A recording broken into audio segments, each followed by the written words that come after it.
एक आदमी था, एक आदमी, उसको बाल बच्चे नहीं थे, ठीक है, आदमी नहीं था, लेकिन उसका काम था कि नित्य दिन गंगा जी का स्नान करता था और गंगा जी के स्नान करने के बाद गंगा के तट पर एक भगवान शंकर की मूर्ति थी और भगवान शंकर की मूर्ति पर आता था तो हाथ जोड़ करके प्रणाम करता था और शीश झुकाता था, ठीक है। तो एक करते बीत गया बहुत समय। पत्नी बोली, खबरदार, 12 वर्ष में 20 वर्ष बीत गए, आज के बाद से न गंगा स्नान करने जाना है और न भगवान शंकर के पास क्या करने जाना है, माथा पटकने जाना है। अंतिम दिन था, कहा कि ठीक है, पत्नी के साथ वादा किया कि प्रिय आज मैं जाऊंगा, दोबारा कभी नहीं आऊंगा। मन में सोचा इससे अच्छा वहीं पर माथा पीट मर जाऊंगा। भगवान शंकर भोलेनाथ बड़े हृदय दयालु हैं, कैलाशवासी अविनाशी शंकर जी। हम जानते हैं जितना भगवान शंकर जी के भक्त हैं उतना और किसी के नहीं है ना। थोड़ा बदनाम तो लोग करते हैं, हर हर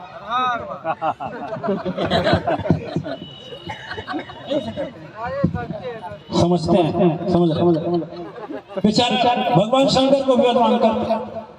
वो तो जहर पी करके जिंदा रह गए, तुम भी जहर पीकर जिंदा रहो, फिर से लाई भुला जाएगा, ठीक है।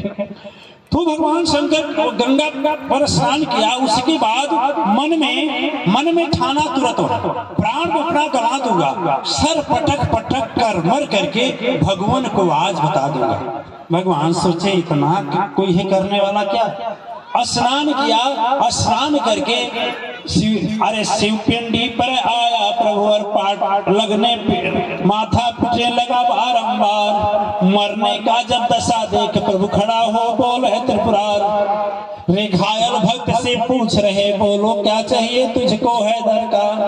वो कहा, बोलिए कि हम क्या चाहिए। तो भगवान शिव बोला, ये भगवान एक ही बात है कि जो हमको बाँझ कहते हैं ना वही बर्दाश्त नहीं, कृपा करें एक संतान दीजिए। भगवान शंकर जी अड़भंगी, भगवान शंकर जी क्या अड़भंगी।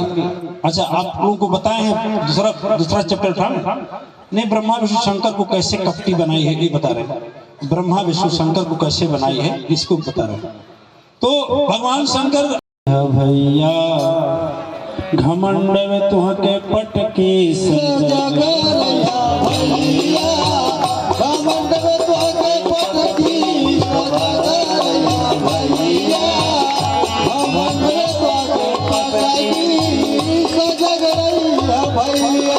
अरे ब्रह्मा के पटकी व विष्णु के पटकी, ब्रह्मा के पटकी व विष्णु के पटकी, ब्रह्मा के पटकी व विष्णु के पटकी।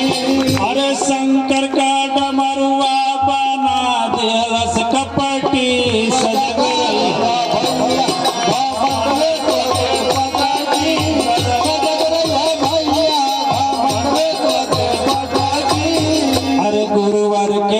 अरे गुरुवर के झपटी सतगुरुवर के पटकी,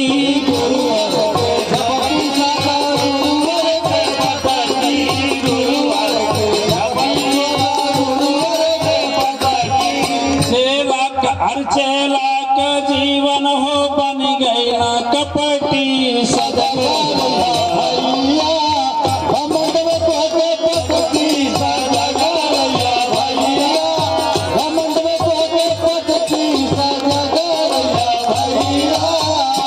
अरे रामा के पटकी व हनुमत के पटकी, रघुवर के पटकी व हनुमत के पटकी, रघुवर के पटकी व हनुमत के पटकी।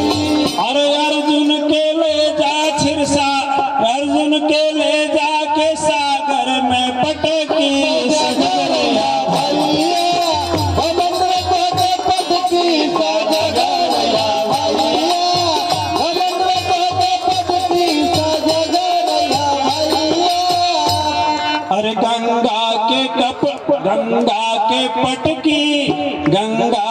पट की गायत्री के पट की गंगा के पट की गायत्री के पट की गंगा के पट की गायत्री के पट की कानवा देवता ता बन गईला झपटी जगरिया भैया मंत्र को पट की जगरिया भैया मंत्र को पट की जगरिया भैया।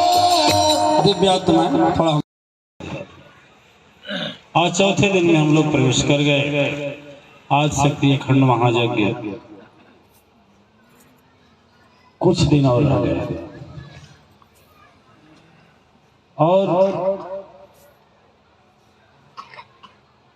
आज हमें कितनी खुशी सुनने को मिली है। जो उतरा हूँ अपने माँ के रथ से उतर करके मंडप में गया हूँ और मंडप में यज्ञ करने के बाद में आहुति देने के बाद में ध्यान कक्ष में जो पहुंचा तो बेटी महिमा बताई है कि गुरुजी कुछ लोग ऐसा तो मेरे जीवन में पहली बार आज तक हमें ऐसा कहीं नहीं मिला जैसा मैं बता रहा हूँ।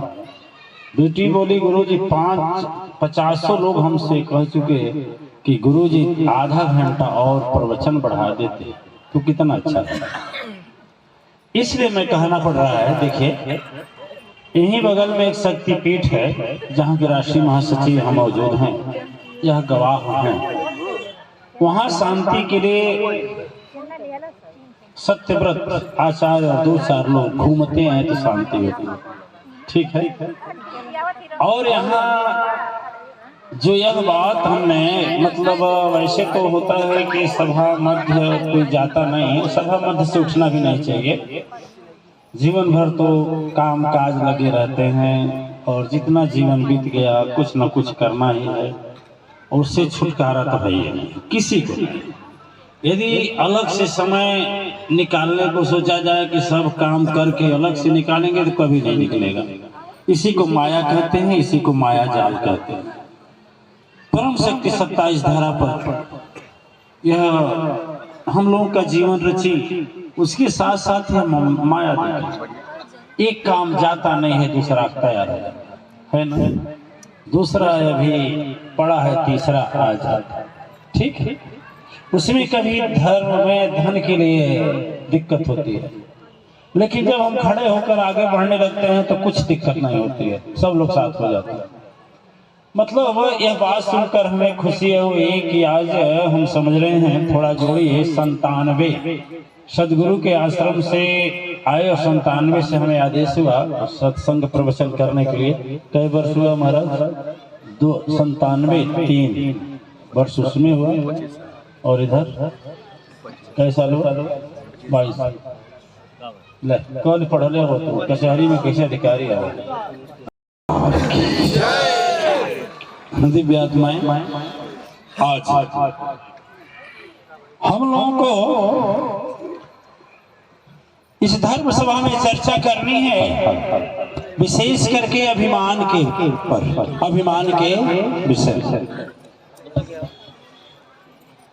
हमारे इस समय आचार्यों में सबसे पढ़े लिखे मौजूद हैं और धर्मशास्त्र वेद ज्ञाता आचार्य मतंग जी महाराज जो रेडियो साहब अभी जल्दी से निवृत्त हुए हैं।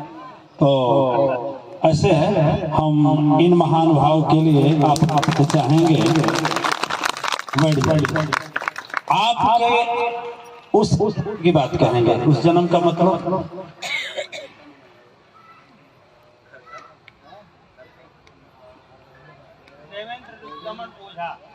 देवेंद्र रूप दमन ओझा, इतना बड़ा नाम देवेंद्र रूप दमन ओझा।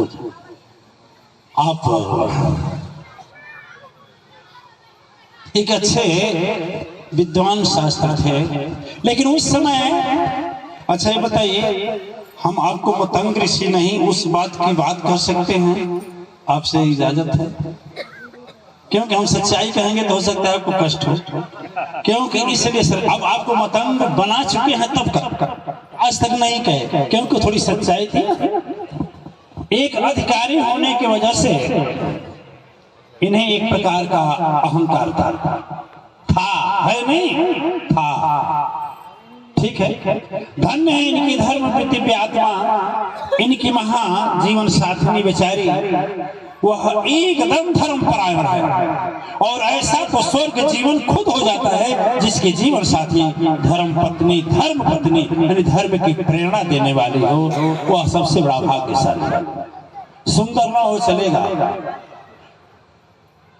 कोई, बल्कि एक आध अवगुण हो तो और चलेगा, लेकिन धर्म की परायणता हो, सत्य का व्रता हो, ऐसी नारी ही पूजनीय है, ऐसी नारी ही मातृ शक्ति स्वरूप।